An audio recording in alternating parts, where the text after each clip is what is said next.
அஸ்ஸலாமு அலைக்கும் வரஹ்மத்துல்லாஹி வபரகாத்துஹு. இன்றைக்கி அஹதுங்கிற வார்த்தைக்கும் வாஹிதுன் அப்படிங்கிற வார்த்தைக்கும் தான் நம்ம வித்தியாசம் பார்க்க போகிறோம்.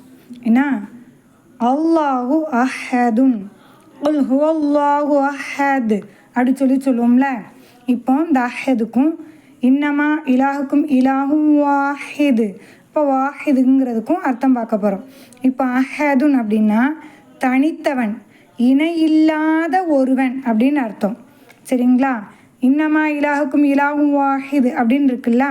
இப்படி வரும்போது அதாவது இறைவன் ஒருத்த மட்டும்தான் அப்படின்னு எண்ணிக்கையால் ஒரு நபருங்கிறத காட்டுது.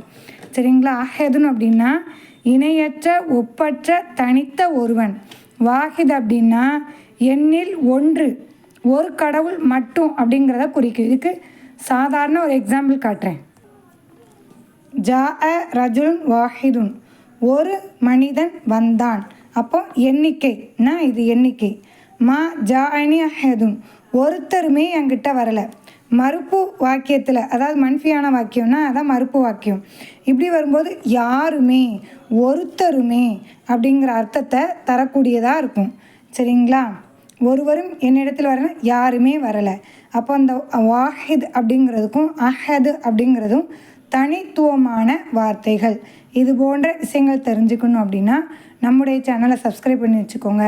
நன்மையை நாடி மற்றவங்களுக்கு பகிருங்க. அஸ்ஸலாமு அலைக்கும் வரஹ்மத்துல்லாஹி வபரகாத்துஹு.